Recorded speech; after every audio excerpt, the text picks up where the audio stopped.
All right. Good afternoon, ladies and gentlemen. It's 12:30, and we're going to get started. Welcome to week 9 of Bressler, Amory, and Ross's COVID-19 webinar series.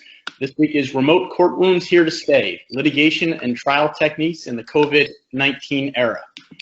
9 weeks in. 9 weeks in, and the world and the legal landscape surrounding it just continues to change. And because it does, we're going to continue to bring you all of the latest updates we're seeing and how those changes are going to impact your business and the litigation that they're facing.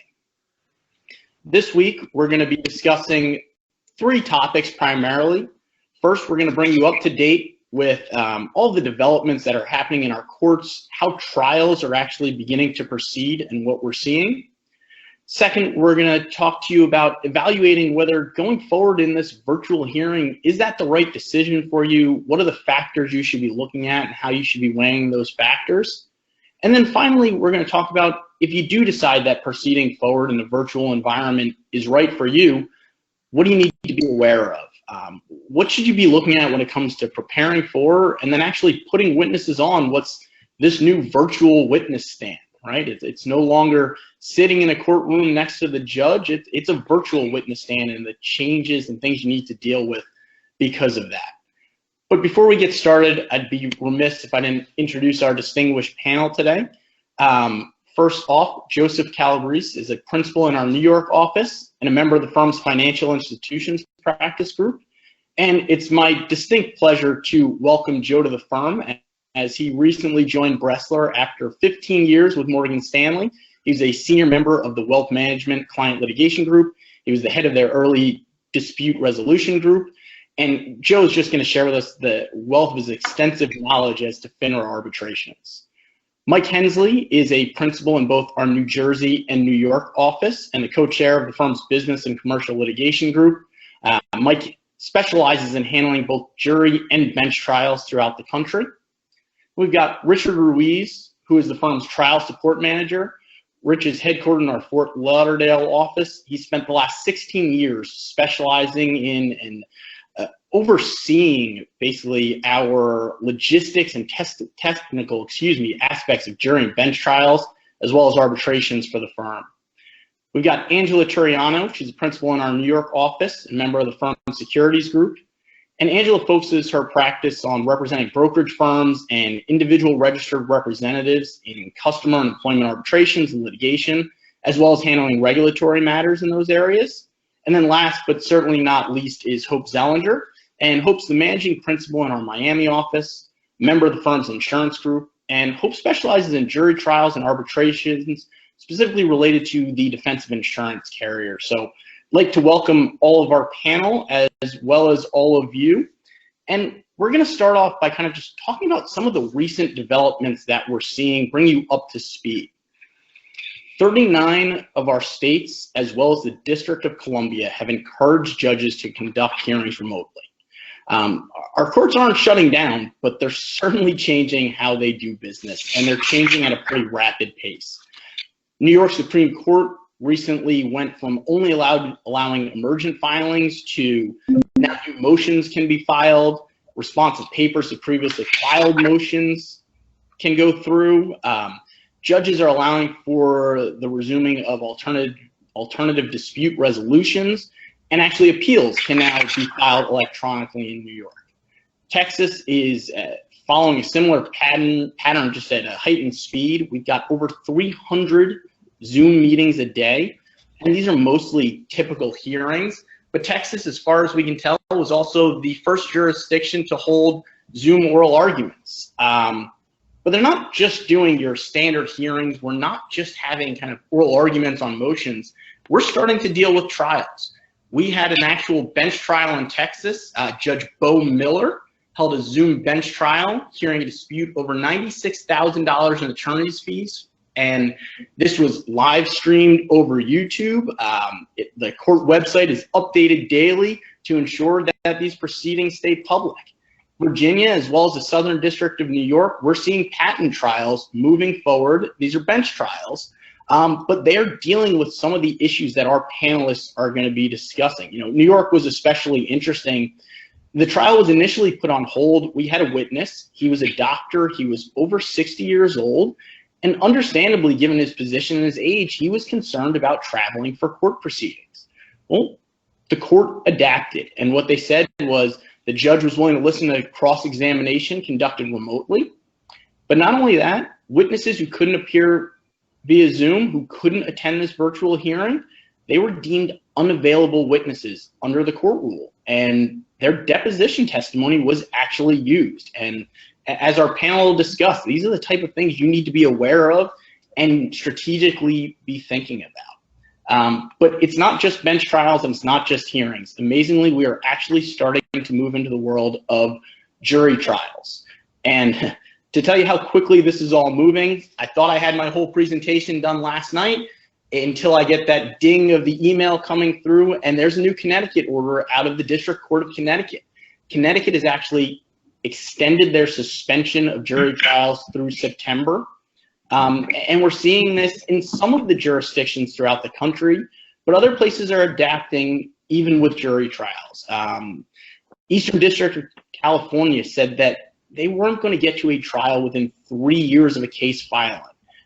Normally it takes a while to get your case to jury, but even that was extreme for California, so they're looking to technology to address that backlog. And once again, Texas seems to be at the front row of all of this. Texas actually held a jury trial via Zoom.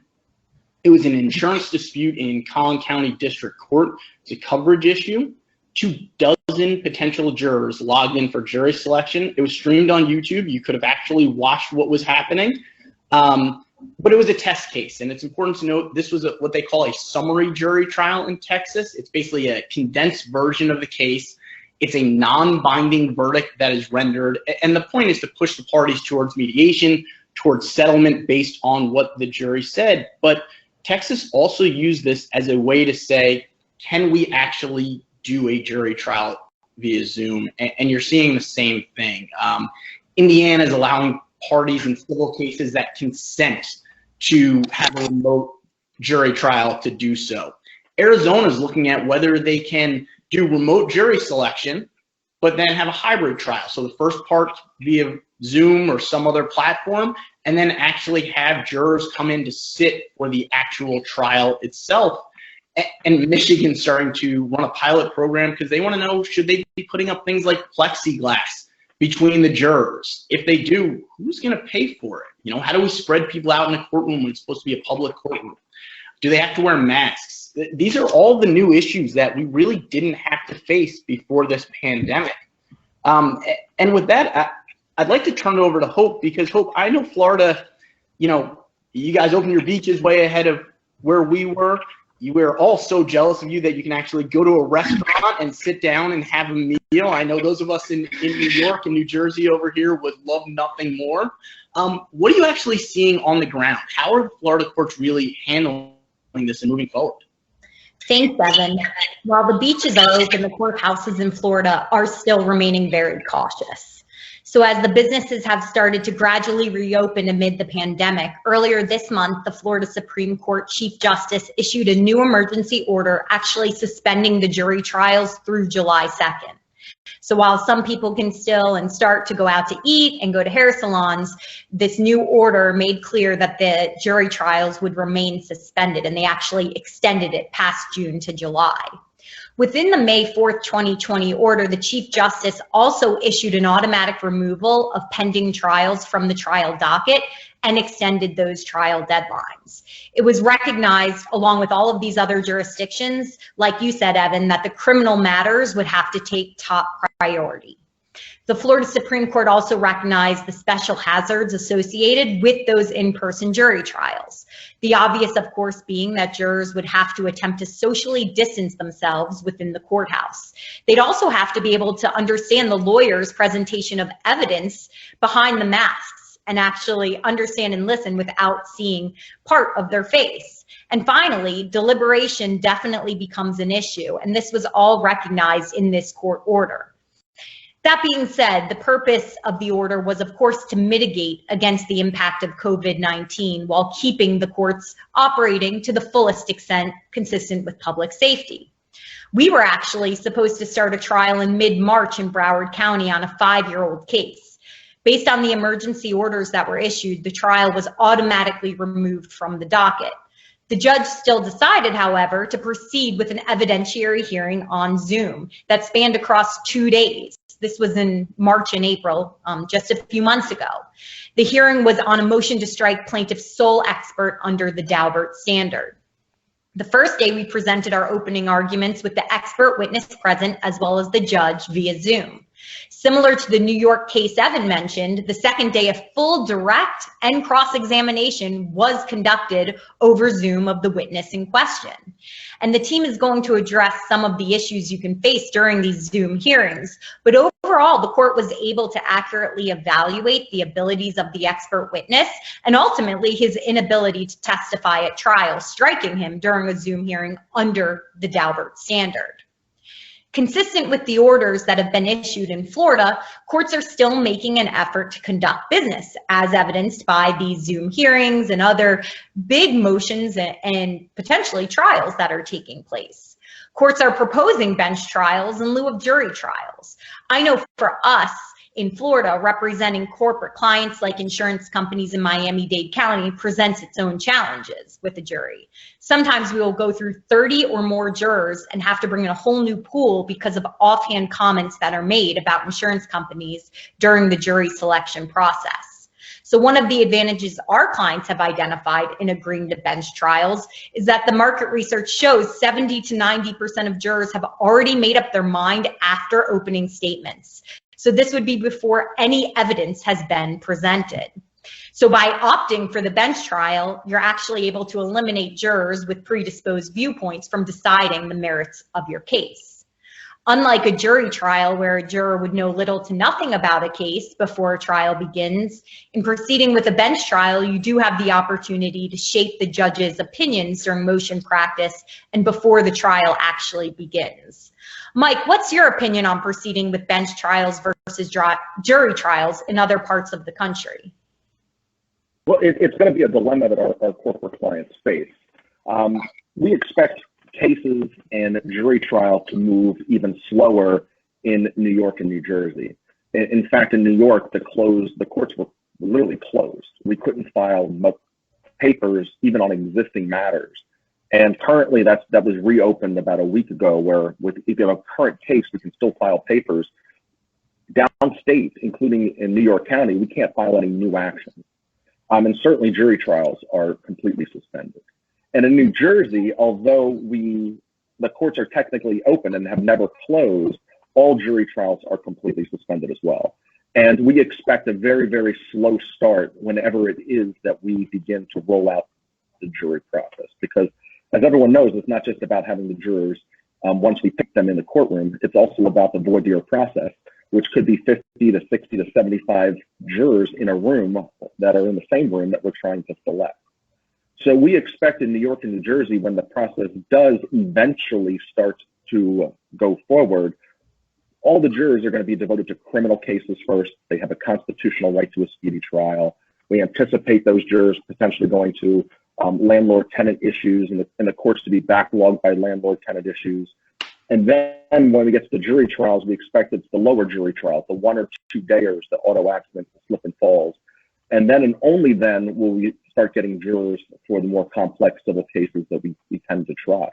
And so I think that presents a dilemma for our corporate clients, because we're anticipating, given what we anticipate long delay in actually getting to a jury trial for our corporate clients, plaintiffs' attorneys who have traditionally opted for jury trials, we anticipate are going to start in some cases requesting bench trials or waiving their right to a jury trial.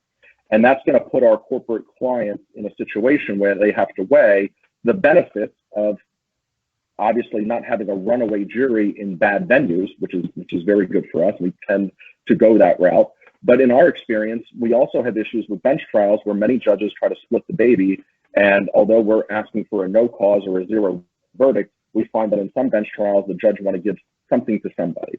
So it's with that backdrop in mind that all of the corporate clients that are on the webinar right now are going to have to face, because we do anticipate many, many more requests for bench trials in lieu of jury trials. Thanks, Mike. Absolutely. And I guess it's going to be on a case-by-case basis depending on the facts and the specific clients involved. With all of the discussions about the new normal and courts making accommodations to proceed as best as possible, it definitely comes with some pros and cons of proceeding in this virtual environment. Angela and Rich, do you want to elaborate on this? Thanks, Hope. Yes, Richard and I are going to be talking about some pros and cons of proceeding virtually. Before we get there, I wanted to talk about when you're considering whether to proceed virtually. I mean, do you actually have a choice? We just went over with Evan and Hope in courts throughout the country, judges are just ordering you to proceed virtually. You don't really have a choice. With regard to arbitration, there is a stance that FINRA is taking, and that is the majority of my practice, which is FINRA arbitrations. And Joe Calabrese is going to be talking about FINRA and their guidance there. But just briefly, with FINRA arbitration, the stance they've taken is that you can proceed virtually by joint request of the parties or by panel order. So either the parties have to agree, which if you do arbitration, that's pretty much the way you can do everything if the parties agree, or one party can presumably make a motion and then the panel will decide whether to proceed virtually. So we'll have to see how all that pans out. And in addition to that, before we get into the pros and cons, I wanted to talk about the fact that actually virtual hearings are actually not a new concept. So in preparing for the webinar today, I did some Googling, and I found an article that was published on a social research site, law research site in Massachusetts. It was entitled Video Conferencing in the Courtroom, Benefits, Concerns, and How to Move Forward. And the article began by saying, a recent study by the Federal Judicial Center covering the use of video conferencing in appellate courts quoted one judge who said, "Video conferencing is the wave of the future." This judge's prediction may well be true, but when and how the future will come about is far from clear. The authors of the article go on to talk about the fact that they interviewed other judges, like trial judges, magistrate judges. They interviewed a law professor. They interviewed lawyers that used the virtual platform. And the summary of the interviews was that technology has arrived. The debate about how and when to most effectively and judiciously use the technology, however, is ongoing. What's most interesting about this article is that it was published in 2009, so that's 11 years ago, and they're talking about video conferencing being the wave of the future. And in the article, they actually discuss how video conferencing was used in a much more primitive format, but back in the 70s. So this is actually something that's been around. Actually, Federal Rule of Civil Procedure 43 contemplates testimony through video conferencing. It states that while testimony of witnesses shall be taken in open court, for good cause shown in compelling circumstances and upon appropriate safeguards, it permits presentation of testimony in open court by contemporaneous transmission from a different location. So the rules contemplate it. So it's been around for a while. Now it's here. It's in the forefront. So what are the pros and cons? Well, if you look, sorry, I went ahead too quickly. The pros. So initially, I will say the reaction I've gotten from most clients is that they don't want to do it. Don't want to deal with the virtual hearing. But I just want to address a few pros that are actually there, and it might actually be a viable platform in certain circumstances. So the most obvious pro we have is increased efficiency and cost savings. So to the extent that your trial or hearing requires travel, no more travel costs, no more hotel costs. To the extent in arbitration, we often lease an extra room, what we call the war room, so we can discuss trial strategy after the hearing. We don't have to do that.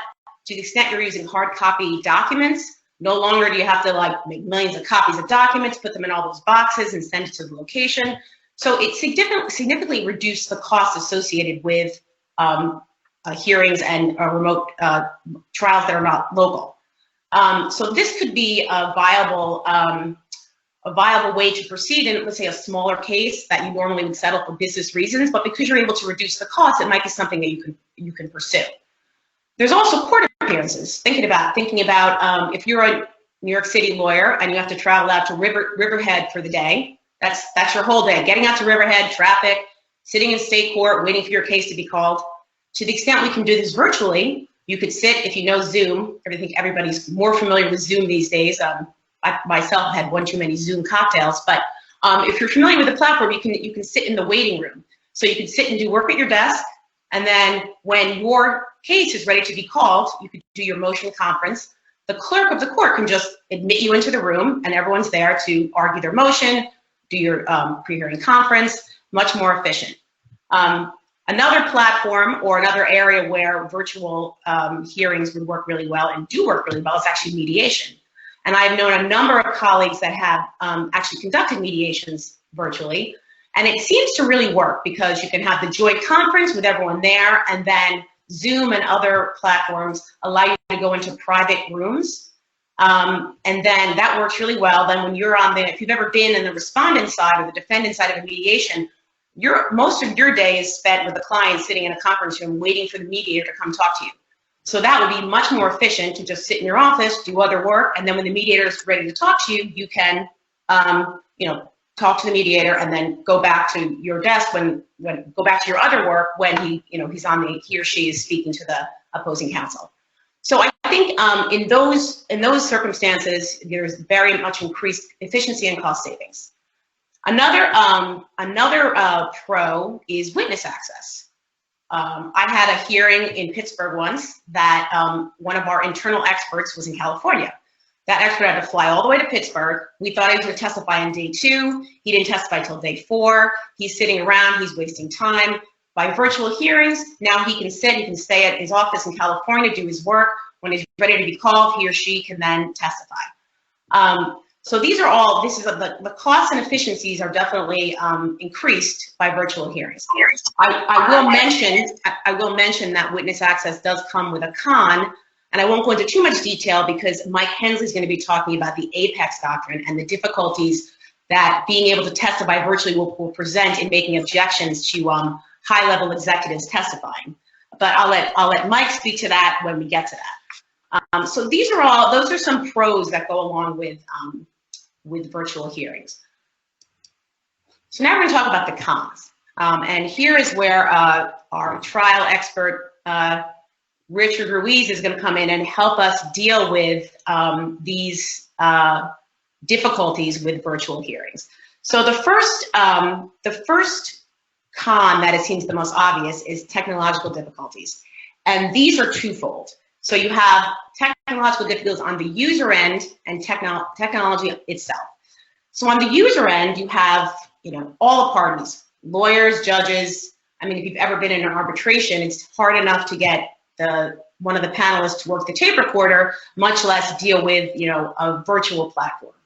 So a way to combat this issue is we can't really do much about the judge or the jury or the arbitration panel and educating them. But what we can do as a law firm is you can have people on staff like Richard Ruiz who are very well versed in technology that can educate the lawyers at the firm as to the best way to deal with this technology.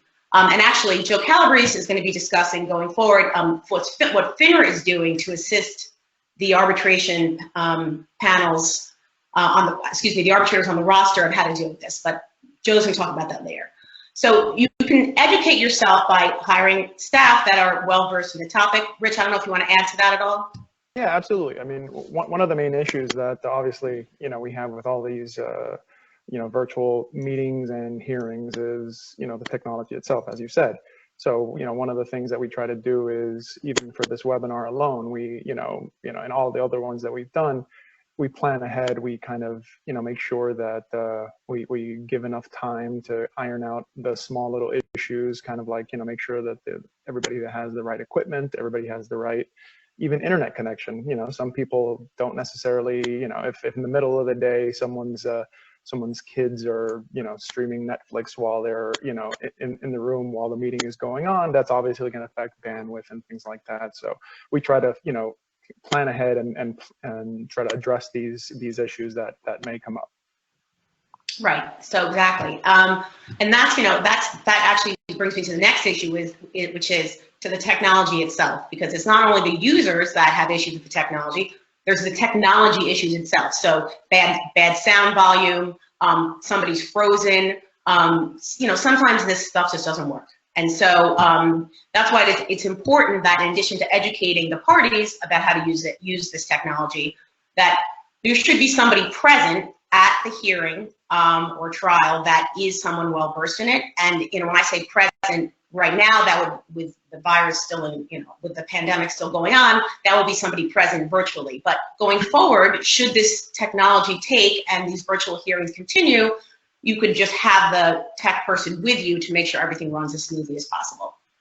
The next con is witness issues. And when I say witness issues, I mean assessment of witnesses. And referring back to the Federal Rule of Procedure 43, I just note that in 1996, the advisory committee made a note about contemporaneous transmission of testimony from different locations, and said, and just emphasized the importance of presenting live testimony in court cannot be forgotten. The very ceremony of trial and the presence of the fact finder may exert a powerful force for truth-telling. The opportunity to judge the demeanor of a witness face-to-face is accorded great value in our tradition. So clearly there is an issue there, because that is, the essence of any hearing or trial is assessing credibility, which I think is much more difficult on a video screen for numerous reasons. But there are ways we can handle that, and I'll throw that to Rich. Rich, what are ways that we can assist the fact finder in assessing the credibility of a witness? Sure. Yeah. I mean, so, obviously we all do this in hopes that everybody's on the up and up, right? So we hope that everybody is operating under the same, rules that we would be operating under. But unfortunately, that's just not the way it is. Unfortunately, there are instances where witnesses and, even in some instance, perhaps even some of their attorneys may, encourage some sort of behavior, or that, you wouldn't be able to get away with if the witness was, if you were in person with the witness, right? So things as simple as, a live demonstration kind of thing here, where you have, no one knew what I had to my side, but yet you have instances of, like notes that the witness can have, available to them, which obviously they wouldn't have available to them if they were, in a courtroom or in an arbitration room. So those are the type of things that, can be remedied by, and let's see if this other live demonstration works. Hold on. So if we, all right, so I set up another camera, right? Let me see if I can bring this down if I stop sharing. Let's see if the demonstration works. Get the other camera toggle on. Perfect. So here you have a situation, right, where nicely done. Thank you. All right, it works. Not always works, right? But yeah, it's like one of those things where if you're able to plan ahead and you're able to have at your disposal some just extra equipment, an extra laptop. In this situation, I have just an extra old laptop that I had lying around that I just went ahead and connected and was able to stream into the room. So, but this gives the lawyers and the triers of fact the ability to really, see what is in the environment of the witness. What, is there somebody else in the room? Where in a normal circumstance, you'd be able to see obviously what's in the room because you're in the room with them. But in this environment, you're, usually limited to kind of just this like small square of, the interaction. Whereas if you come to an agreement with, with everyone, you can kind of plan for these type of things, and we could, make this type of arrangement, if needed. And Rich, what about as far as so that's a witness. That's witness making sure your witnesses are acting appropriately and ethically. What about best ways to set up the camera so that you can see? Sure. Get Absolutely. a better sense of the witness's truthfulness and what they're saying. Yeah. So I mean, that's a perfect segue here. So if you hold on, let me see, move this here. So again, because of the framing of the camera, it's kind of like you're limited to just this little area here. Whereas you don't know that I'm kind of like I have like my iPad going on over here. I could be streaming a video, so you don't know what's going on. I can be communicating with someone via messages. I could be the idea that, and I think we have a slide up ahead that kind of demonstrates. So here you don't know if I'm alone versus if there's other people's in the room. So it's the perception versus the reality. The perception is that I'm alone. But if you were to go ahead and framed the camera kind of like further back, so you could see, have the ability of kind of like seeing the witness's hands, making sure that they're not typing or texting or communicating with anybody else, you have the ability to have a little bit more of a control over the environment. Great. Something else I wanted to point out before, the next thing I want to talk about is exhibits, but with regard to witness control, the other issue I think that comes up is we're used to sitting next to our witnesses, listening to them testify. If they're starting to talk too much, you can give them a little nudge under the table. Can't do that if they're not sitting next to you. So in the same regard, I think, Rich, you just showed before that people have like inappropriate cue cards up telling them, what to do. But in the same regard, you could have cue cards up that just give the, kind of go over the do's and don'ts of testifying. So since you're not there to speak to your witness, you could have some cue cards up that just say things like, don't, avoid narratives, answer yes or no questions, yes or no, just reminding them of the tips of testifying as a way to assist if you cannot be in the room with your witness. Which is certainly an awkward place to be. I mean, I can't imagine not being next to my witness when he's testifying, which I think is one of those things that we're just going to have to figure out going forward. But moving on to exhibits, I think this is a huge problem, and I know that a colleague of mine has been doing depositions and has been having a terrible time with exhibits, because your options are to use hard copy, send them ahead, but then the issue is your witnesses are going to see the exhibits, or have the potential to see the exhibits, excuse me, not your witnesses, the other side's witnesses are going to have the potential to see the exhibits before they testify. Then the other option is to go virtual, but then that comes with its own set of obstacles, like, pulling it up on the screen, then technology comes in, is it going to work? How are you going to direct your witnesses to the points, the parts of the document that you want to talk about? So Rich, can you address ways that we can better handle exhibits virtually? Sure. Yeah. I mean, nothing takes away, obviously, from having the the witness go through like a very lengthy document, kind of in hard copy, right? So, but one of the things that we can do to assist that is, or to even potentially avoid it, depending on the nature of the case, is, I mean, Mike, for example, has handled several depositions since this all started, and they've actually exchanged exhibits beforehand electronically, and I mean, you could do that. You can still safeguard it by sending the documents electronically, and kind of holding on to the password to open up the documents, so that way it's given to the witness kind of like on camera. They're able to open it. So luckily you have the ability to to share documents beforehand. In addition to that, you can obviously also share them, kind of like what we're doing here within the PowerPoint. So that way you can help the process along by directing the witness to the specific paragraph, page that you want them to look at, even if they're looking at it electronically. Great. Okay. So the final thing I want to talk about is security. I think everyone that's been watching the news has seen that Zoom is just one of the platforms that seems to be most popular. Is currently under some scrutiny because they didn't fully disclose the security risks associated with their platform, and there's a couple of lawsuits pending.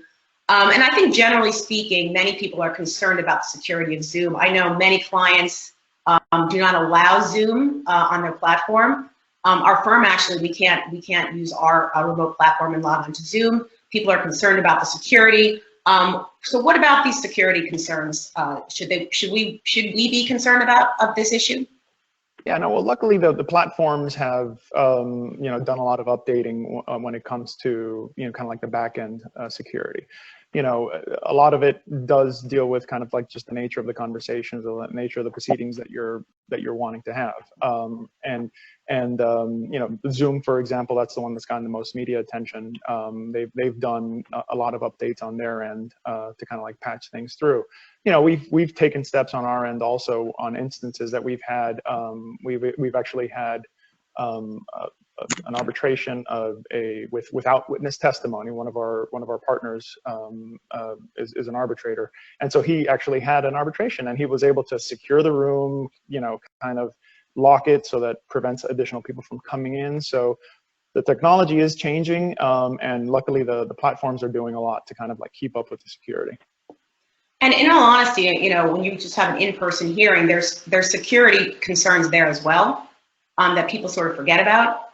Just security in general, that you don't know who's, you leave your arbitration hearing room and it's supposedly secure, who's entering, who's exiting the building. So I think there's security concerns no matter what, and I think this is just another facet that we have to deal with, and maybe somewhat overblown. The concern people are having for security is a little bit overblown. But we'll have to see how things pan out. So I think this, before we move on, I just want to say I think the summary of the presentation of pros and cons is that you should, with the technology issues that are clearly at the forefront, it is important that you have somebody on staff like Richard Ruiz, or you hire firms that have someone on staff like Richard Ruiz. And when I say that, don't get any ideas. He's very happy at Bressler and he's not leaving. Okay, so. With that, I'll pass the baton, but it has come to the point in our presentation where we need to give the CLE phrase. I wanted to use beach as for beaches are open, but I got shut down on that. So the first word for the CLE code is witness. First word is witness. And just before we start the next section, I just wanted to briefly say one more thing. Referring back to that 2009 article, I just thought it was very funny. The article ended with the authors referencing that judges, that many judges echo the sentiment that basically they expect to see more video conferencing in the future. And the last sentence of the article says, other developments may make the increased use of video conferencing even more desirable. It's like they knew. It's like they knew the pandemic was coming. So with that, I'll pass the baton to Joe and Mike, who are going to talk about other witnesses and challenges related to remote hearings. All right, great. So let me jump in. And just one personal note, and then we're going to get into the APEX doctrine. But I think I speak for most. As a trial attorney, I hate to even think about doing any of this by video. It is awful, and it's against every single thing that's in my instincts. I mean, there's nothing better than walking that courtroom, looking at the witnesses, looking at the jurors, making eye contact, making connections, earning the trust of the judge, hopefully, trying to get everyone in the room to look at you. That's the whole point of this, to try and win a case. But we always got to get used to it. This is how it's going to be for a certain period of time. We don't have a choice. There are going to be remote litigations, whether it's jury trials or bench trials, at least in the near future. So I don't think any of us think this is ideal, but it's coming, and so we need to prepare for it.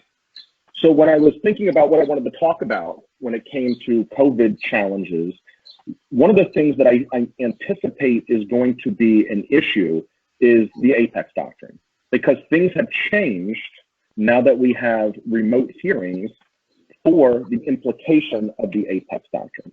So let me set it up. Let me set up the issue. Let me talk a little bit about what it is and why I think it's going to be important going down the road.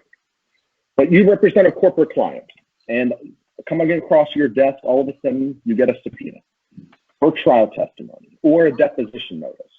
And that deposition notice isn't from some low-level employee. It's for the CEO of the company, or it's for a very high-up executive vice president, or it's the chair of a department. Well, in the past, we've had this opportunity to apply the APEX doctrine to prevent those high-level or APEX employees from having to testify for various reasons. And maybe that person has some knowledge, maybe they don't.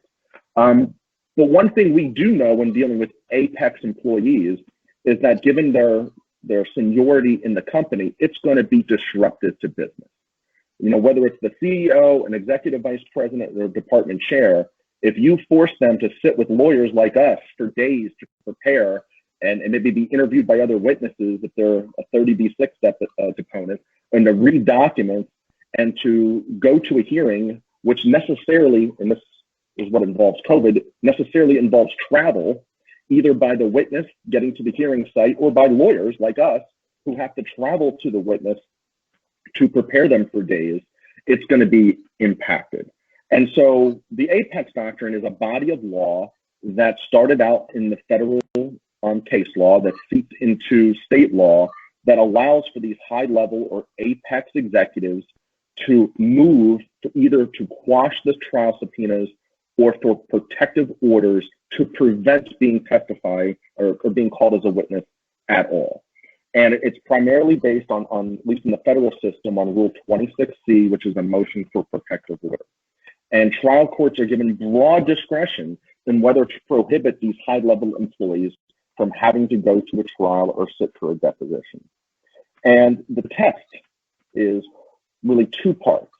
It's one, whether the executive has unique firsthand knowledge, which is non-repetitive of other witnesses in the case, of relevant facts and issue. And two, whether the party seeking the testimony has exhausted all other less intrusive means.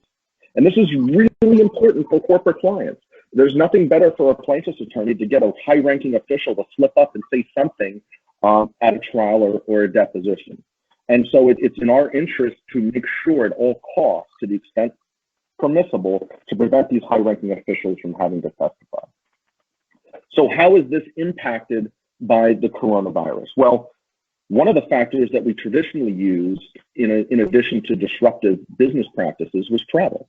We argued that travel was a burden. It was a burden not only for the witness, but it was a burden for counsel. Well, that's not going to necessarily be a reason that we could use and cite to the courts anymore. Why? Because we're proceeding under Zoom. We're proceeding under video conferencing. And the plaintiff's attorneys are going to be asking themselves, or adversaries are going to be asking themselves, well, how is it that burdensome for you, witness, to appear via Zoom? And it's going to be something less of an argument that we're going to have to deal with. But one of the other things that I think other adversaries are going to be arguing is that also it's not just the witness traveling. It's, hey, it's not prejudicial or overly burdensome for counsel to prep the witness via Zoom. And that's where I think some of the litigation is going to have to center on. Because personally speaking, I'm not speaking for everyone else on the panel, it is not the same preparing your witness by Zoom.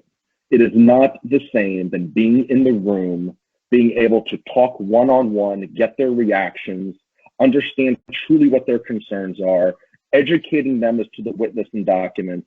I don't care how good Zoom is or anything else, it's just not the same. Now, just because it's not the same, is that a least intrusive method that I can argue to a judge that, hey, judge, even though the witness can testify via Zoom, I'm prejudiced. It's an undue burden for this high-level executive because I can't properly prepare them. I don't know how this is all going to come out, but I'm just trying to think of issues, substantive issues that are going to unfold given this new remote environment in COVID. And I think it also begs the question as to which kind of company you represent. For those companies that are on the front lines, like hospitals, doctors, and laboratories that are on the front line of the COVID, you're going to have an added argument to say, look, of course they're too busy. That's not just running their business, it's running their business to find a cure, to find a vaccine, or other things. And so I'll turn this over to Joe to talk a little bit about how he perceives this Apex Doctrine playing out in FINRA. But I do think it's going to be on the forefront of the courtroom and how we deal with this in this new environment. Thank you, Michael. When we were kicking this around a little bit over the last month or so, putting it together, part of what we were talking about was what the title is. And the title changed almost once a week because of what was going on in our industry and around our industry about this. And I thought the title that we picked today was pretty good, but I think really now that you've had a chance to listen to Evan's run-up, Michael's understanding, Hope, everybody on the panel has pretty much, I hope, made it to point to you that resistance to this is futile. Right? That should have been the title of this. If we do it again, it's going to be Resistance is Futile. This is the world that we're going to live in. As a former courtroom lawyer, Michael and I are on the same page. I cannot possibly imagine doing an effective cross, especially an effective cross, an effective director, even an opening and a closing, without being able to bring that presence into the room. When we teach cross-examinations to law students, we talk about using the courtroom or even using the arbitration room to affect a witness's demeanor, the tone of your voice, the way that you approach someone, the way that you look at them, the way they start looking at you or looking at their own lawyer. So I think that these are things that, whether we like it or not, we're going to have to adapt to. In the context of Apex, if we're looking into our little cottage industry of securities arbitrations, I think you're not going to see that as much in the standard suitability cases, because generally top-down decisions are not the issue there. Your broker is generally the person making those decisions. The risk people obviously are involved in that. The compliance people are involved in that. But in the broker-dealer space, if you're talking about it in the employment litigation area, and part of that, I think that is where people are going to run into trouble.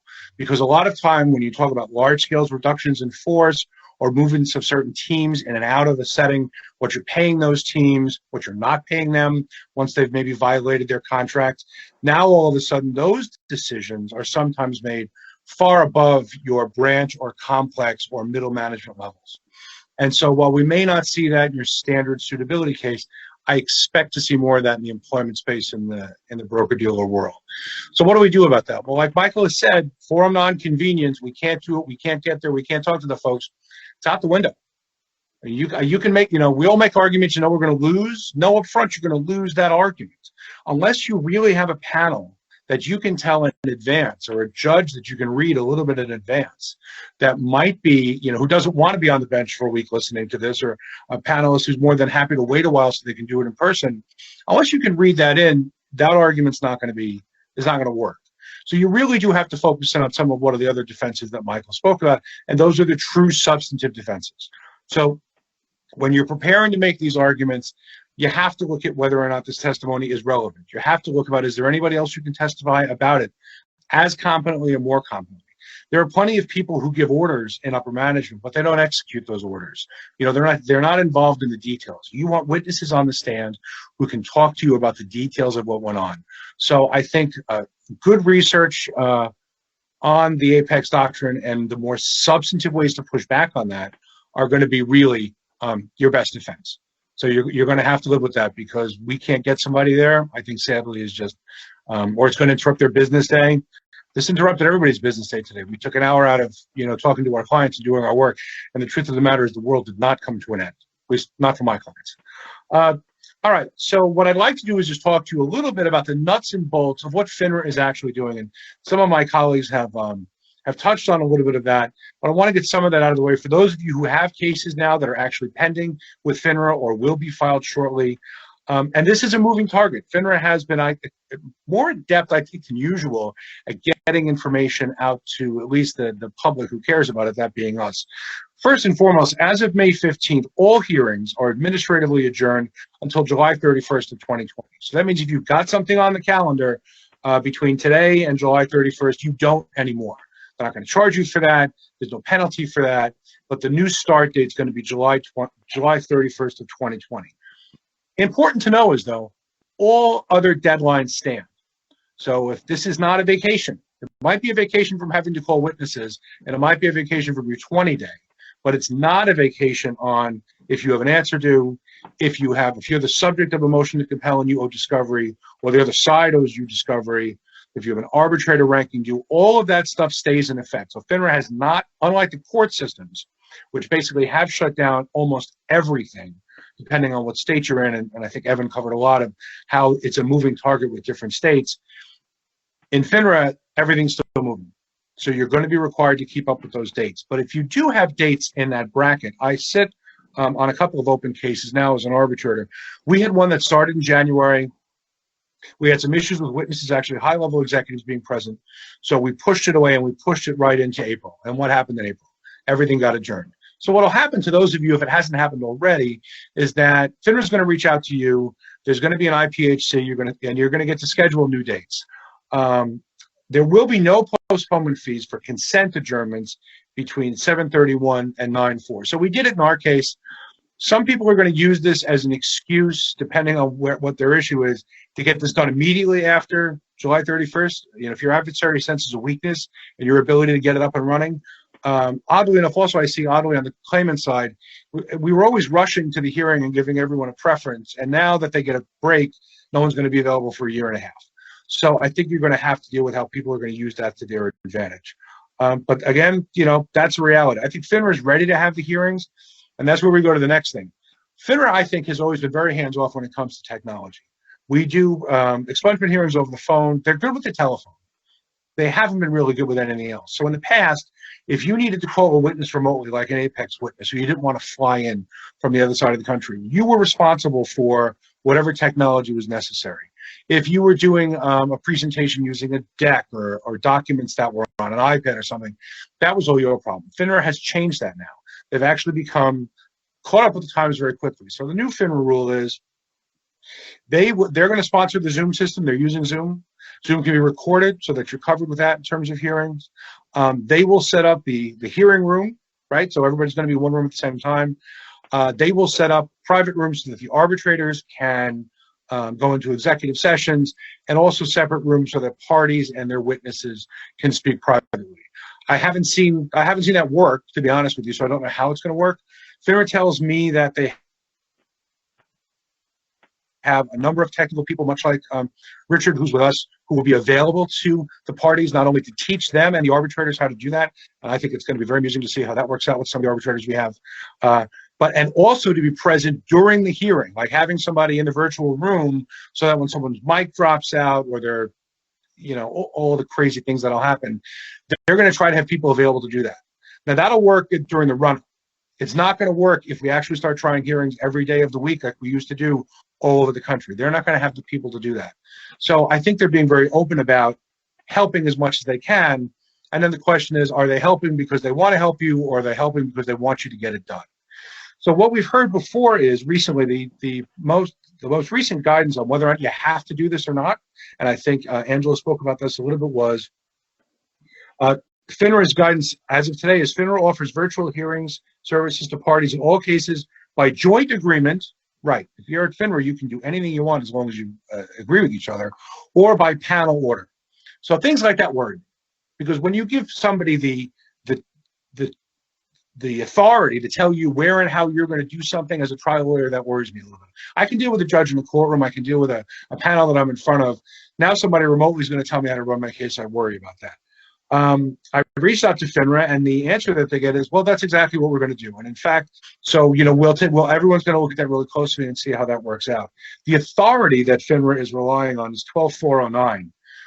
Which is basically the panel has the authority to interpret and determine the applicabilities of all provisions of the code, and those interpretation, a very big word at FINRA, is final and binding upon the parties.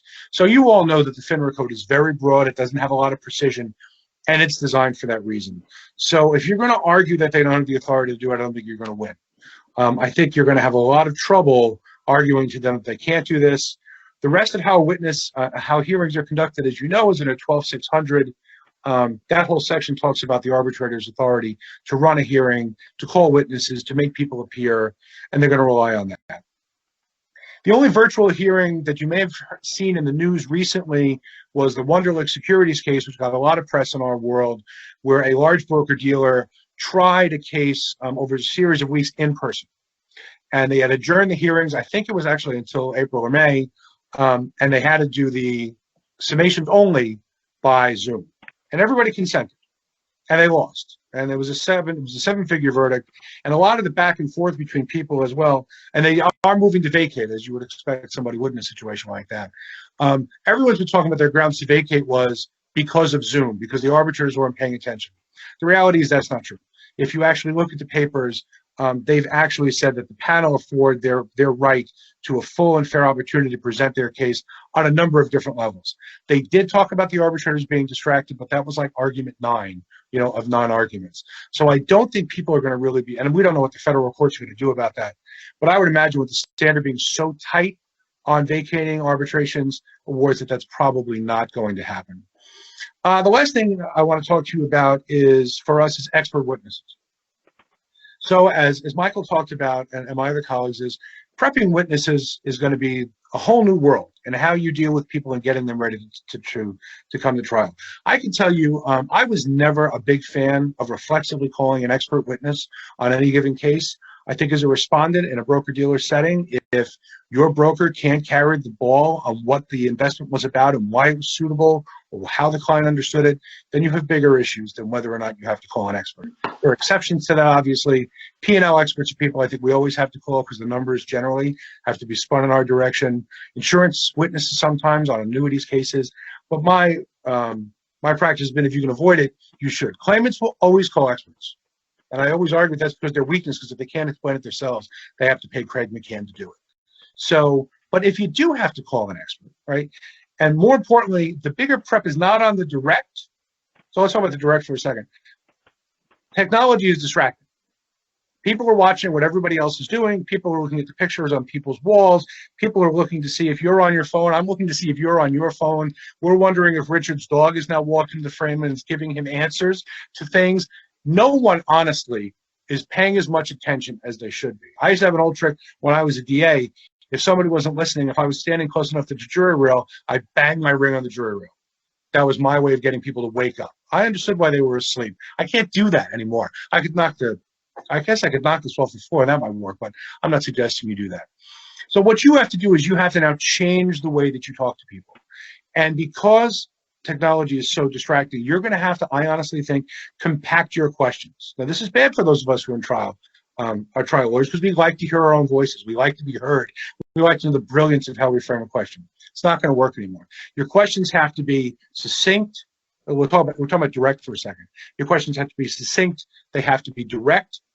I think you're going to have to, especially with experts, you're going to have to stay away from hypotheticals. Why? Because they're long, they're hard to understand, and they always generate objections. Whether you're doing it right under the federal standard or you're doing it wrong and just getting away with it, someone's going to get in your way. And objections in a virtual world, I think, are very problematic because it throws everything out of whack. Arbitrators don't like objections to begin with. I don't think arbitrators like lawyers to begin with. They'd rather people just come in and tell them what happened. But if you're going to draw objections, you're not helping yourself. That's number one. Number two, you shouldn't be making a lot of objections because, again, if you start breaking up another witness's flow, which you may have to do, obviously, they're going to hold that against you even more because now an arbitrator is going to have to make a decision, and we know how they hate doing that. They're going to have to talk over somebody, and we know how they hate doing that. Then judges can't, I guess they can still use a gavel when you're on Zoom. I suppose that's possible. But it's a type of thing where you very, very much have to be wary of what you do. I would say with experts, do a couple of things as well. We're not in federal court. We're not in state court. Qualifications, while are great for us because they're a big billboard to show the panel how smart our guy is, cut those down. Cut those down, get past whatever minimal standards you can, and get into the meat and potatoes of actually what you're talking about. And then when it comes to exhibits, of course, as Angela was talking about, that's going to be a challenge for all of us, getting them up there, having people look at them, and getting the arbitrators to be, focused on them and listening to your voice at the same time. You got to keep them to a minimum. Everybody likes the dog and pony show. I see now, even as an arbitrator, people are bringing in screens. They're doing decks while people are talking. I just think you're going to have to make it as easy for arbitrators to focus on what you're talking about as possible. So Joe, I think, yes. Real quickly, because we've only got another minute or two left. Sure. I know we've gotten a couple questions that have come through. You talk about your questioning is going to be different. Does your prep have to change too as a result of that now? And kind of how do you see that, quickly so we can move on? I think fact witness prep is harder to do remotely. If you're sitting down with a broker or a manager or somebody in compliance, I think a lot of times because they're not professional, that's going to be harder. I think you're just going to have to adapt. I think you're going to have to spend more time doing it. Experts will be a little bit easier. They've testified a lot more before. I've prepped a lot of experts over the phone because we can never be in the same room at the same time. But I think what you're just going to do is budget a lot more time. That's what it comes down to. You're not going to. I used to start prepping witnesses by letting them just tell me their story, get it out, and get it over with. I may not have that luxury anymore. So I think with lay witnesses, your brokers, your compliance people, it's going to just take you more time to do it.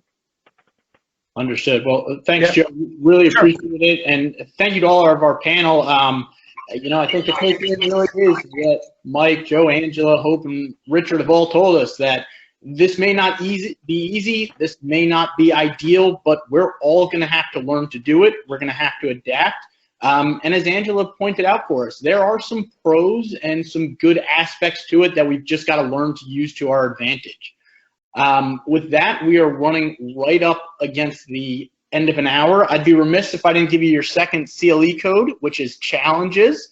So that's CLE code 1, witness, and CLE code 2, challenges. And I've put those up in the notes for you for all to see.